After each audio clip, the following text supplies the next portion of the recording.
प्रिय भाइयों तथा बहनों, हम पिता ईश्वर की महिमा करें। जैसे ही आज का दिन हम शुरू करते हैं, उनकी कृपा हमारे लिए अपार है और वे हमें हमेशा संभालते, हमारी रक्षा करते, हमारे साथ साथ चलते हैं। प्रभु आज एक विशेष वचन हमें दे रहे हैं और वचन ये है कि पश्चाताप करो और सुसमाचार में विश्वास करो। क्योंकि जब तक हम पश्चाताप नहीं करते हैं और सुसमाचार में विश्वास नहीं करते हैं, हम प्रभु से दूर रहते हैं।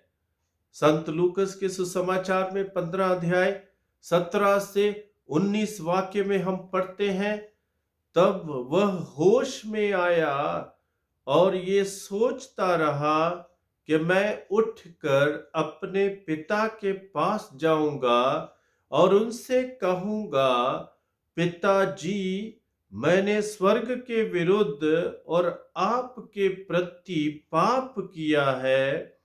मैं आपका पुत्र कहलाने योग्य नहीं रहा। मुझे अपने मजदूरों में से एक जैसा रख लीजिए। हम जानते हैं उड़ाऊ पुत्र के बारे में, जिसके विषय में पवित्र वचन में लिखा है कि कैसे वो अपने पिता से अलग हो जाता है, और जब अपने पिता से अलग हो जाता है तब उसे अपने पिता की याद आती है और वह फिर पिता के पास लौटता है।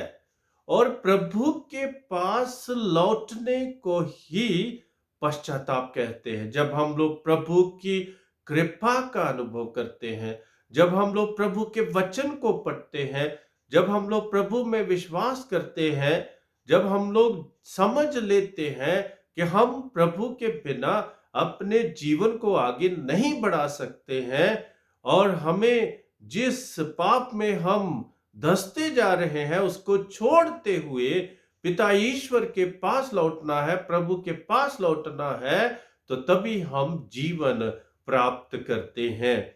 इसलिए पश्चाताप करें और सुसमाचार में विश्वास करें। जैसे संत मार्कुस 1 अध्याय और 15 वाक्य में लिखा है कि पश्चाताप करो और सुसमाचार में विश्वास करो, क्योंकि सुसमाचार ही हमें मुक्ति दिला सकता है। सुसमाचार ही हमें प्रभु के साथ जोड़ सकता है। सुसमाचार ही हमें प्रभु के रहस्यों के बारे में बताता है और सुसमाचार ही हमें पश्चाताप करने की प्रेरणा देता है, हमें प्रेरित करता है। प्रभु का वचन हमें प्रेरित करता है कि हम अपने गुनाहों से मुंह मोड़ें, कि हम अपने पापों से मुंह मोड़ें और प्रभु के साथ जुड़े। जब हम प्रभु के साथ जुड़ते हैं तभी जीवन का प्रवाह होता है और हम प्रभु की कृपा का, प्रभु के प्रेम का, प्रभु की क्षमा का और प्रभु की शांति का और प्रभु के सामर्थ्य का अपने जीवन में हम अनुभव करते हैं। और जब हम लोग पश्चाताप करते हैं, हम प्रभु की दृष्टि में उचित ठहराए जाते हैं। जैसे कि यिर्मयाह नबी के ग्रंथ में 34 अध्याय 15 वाक्य में हम पढ़ते हैं कि तुमने पश्चाताप किया जो मेरी दृष्टि में उचित है। और प्रभु चाहते कि हम पश्चाताप करते हुए उनके पास लौटे, क्योंकि यही उनकी दृष्टि में उचित है। और जब हम लोग पश्चाताप करते हैं, हम प्रभु के साथ जुड़ते हैं। स्तोत्र ग्रंथ 97 और 10 वाक्य में हम पढ़ते हैं, प्रभु भक्तों, बुराई से घृणा करो। यदि हम प्रभु के साथ जुड़ना चाहते हैं, जो पवित्र है, जो पावन है, जो पाक है, तो तब हमें भी पवित्र बनना पड़ेगा। और इसलिए हमें बताया जा रहा है कि प्रभु भक्तों, बुराई से घृणा करो और भलाई करो, सत्य के रास्ते पर चलो और प्रभु की कृपा के पात्र बनो। यही संदेश हमें दिया जा रहा है। हम कैसे पश्चाताप कर सकते हैं? सबसे पहले हम स्वीकार करें कि हम पापी हैं, हम गुनाहगार हैं, हमने पाप किया है। जैसे कि स्तोत्र ग्रंथ 51 में लिखा है, मैं अपना अपराध स्वीकार करता हूं, मेरा पाप निरंतर मेरे सामने है, मैंने तेरे विरुद्ध पाप किया है, मैंने वही किया जो तेरी दृष्टि में बुरा है। तो स्वीकार करे कि हम कमजोर हैं, स्वीकार करे कि हम बलहीन हैं, स्वीकार करे कि हम पापी हैं, हम गुनाहगार हैं। और दूसरी बात है, प्रभु की करुणा व क्षमा के लिए ललायत रहे। अपने जीवन में प्रभु की करुणा व क्षमा के लिए ललायत रहे। स्तोत्र 51 में हम पढ़ते हैं, ईश्वर तू दयालु है, मुझ पर दया कर। प्रभु से प्रार्थना करे, दया याचना करे, प्रभु मुझ पर दया कर। तू दया सागर है, मेरा अपराध क्षमा कर, मेरी दुष्टता पूर्ण रूप से धो डाल, मुझ पापी को शुद्ध कर। तो ये प्रार्थना हमें निरंतर अपने जीवन में करनी चाहिए, तभी हम प्रभु के साथ जुड़ सकते हैं। जब पश्चाताप करते हैं, हमारे जीवन का नजरिया बदल जाता है। जब हम पश्चाताप करते हैं, हम प्रभु के प्रेम का अनुभव करते हैं। जब हम लोग पश्चाताप करते हैं, दया याचना करते हैं, हम पवित्र हो जाते हैं, शुद्ध हो जाते हैं और प्रभु यीशु के साथ जुड़ जाते हैं। और तीसरी बात है कि प्रभु यीशु हमारे पापों के कारण बलि चढ़ाए गए। इब्रानियों के पत्र में हम पढ़ते हैं 9 अध्याय 26 वाक्य में कि प्रभु एक ही बार प्रकट हुए जिससे वह आत्म बलिदान द्वारा पापों को मिटा दे। तो प्रभु अपने जीवन को हमारे लिए कुर्बान कर देते हैं, न्यौछावर कर देते हैं, ताकि हमारे पापों से हमें छुटकारा मिले, ताकि हम मुक्ति प्राप्त करें, ताकि हम बचाए जाएं। जैसे कि लिखा है संत यूहन्ना के सुसमाचार में 3 अध्याय में कि पिता ईश्वर ने संसार से इतना प्यार किया, इतना प्रेम किया कि उन्होंने अपने इकलौते पुत्र को हम सब के लिए अर्पित कर दिया। और चौथी बात है, स्वस्थ व आनंदित जीवन के लिए प्रभु के चरणों में अपने आप को समर्पित करें। केवल प्रभु आनंद दे सकते हैं, केवल प्रभु हमें स्वस्थ कर सकते हैं, अच्छा स्वास्थ्य दे सकते हैं।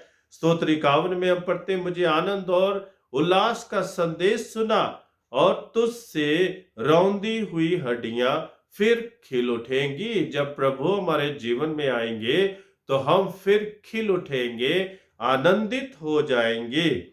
और पांचवी बात जो है इसके साथ जुड़ी हुई है वो ये है, शुद्धता, सच्चाई, ज्ञान एवं दृढ़ता की लालसा करे। स्तोत्र 51 में पढ़ते हैं, तू हृदय की सच्चाई से प्रसन्न होता है, मेरे अंतःकरण को ज्ञान की बातें सिखा। ईश्वर मेरा हृदय फिर शुद्ध कर और मेरा मन फिर सुदृढ़ बना। तो हम यही प्रार्थना करें कि हम शुद्ध रहें, सच्चाई के रास्ते पर चलें और ज्ञान से भरपूर रहें और जीवन में दृढ़ रहें। फिर हम लोग प्रभु के सानिध्य तथा पवित्र आत्मा के लिए आतुर रहे कि ताकि हम लोग पवित्र आत्मा से भरपूर हो जाएं, प्रभु के सानिध्य, प्रभु की उपस्थिति का अनुभव करें।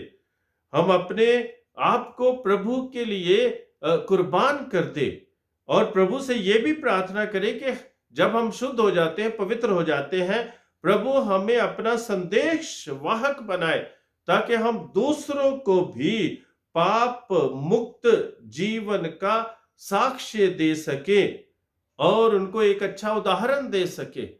और जब प्रभु हमारे जीवन में भरपूर मात्रा में है तो हम प्रभु की राहों पर चलते हैं और हमारा बलिदान और समर्पण क्या होगा, हमारा पश्चातापी हृदय, ताकि हम पश्चाताप करते हुए प्रभु के पास लौटे और प्रभु हमें अपने साथ जुड़ने की कृपा प्रदान करे और प्रभु हमें अपने रास्ते पर चलने की कृपा प्रदान करे। प्रिय भाइयों तथा बहनों, शुद्ध हो जाएं, पवित्र हो जाएं, पश्चाताप करें, प्रभु के साथ जुड़ जाएं ताकि प्रभु हमारा मार्गदर्शन कर सके, ताकि प्रभु हमारा पथ प्रदर्शन कर सके और हम जीवन में भटके नहीं, लेकिन हम जीवन में प्रभु के साथ जुड़े रहें और जो स्वर्ग राज प्रभु ने हमारे लिए तैयार किया है उसको हम अपने जीवन में प्राप्त कर सकें, क्योंकि स्वर्ग राज की लालसा ही हमें करना है और तभी हम स्वर्ग राज में दाखिल हो सकते हैं, प्रवेश कर सकते हैं, जब हम पवित्रता से भरपूर हैं, जब हम शुद्ध हो जाते हैं और जब हम लोग प्रभु के साथ जुड़ जाते हैं। प्रार्थना करता हूं कि आपका दिन मंगलमय हो और आप प्रभु के इन वचनों पर विचार करेंगे और प्रभु के पास लौट आएंगे। जैसे प्रभु कहते हैं कि तुम मेरे पास लौटोगे तो मैं भी तुम्हारे पास लौट आऊंगा। आइए हम आंखें बंद करें और प्रार्थना करें। सर्वशक्तिमान पिता परमेश्वर, हम तुझे धन्यवाद देते हैं तेरी आशीषों के लिए, तेरी कृपाओं के लिए। हम तुझे धन्यवाद देते हैं। हम अशुद्ध हैं, अपवित्र हैं, पापी हैं, गुनाहगार हैं। हमें तेरे सामर्थ्य की आवश्यकता है, तेरी शक्ति की आवश्यकता है, हमें तेरे प्रेम की आवश्यकता है, क्षमा की आवश्यकता है, मार्गदर्शन की आवश्यकता है। प्रभु मेरे जीवन को बदले, मेरे जीवन की दिशा को बदले, दशा को बदले, नजरियों को बदले, ताकि मैं हमेशा तेरी राहों पर चलता रहूं और एक दिन उस स्वर्ग राज को प्राप्त कर सकूं जो तूने मेरे लिए युग युगों से तैयार किया हुआ है। आमीन।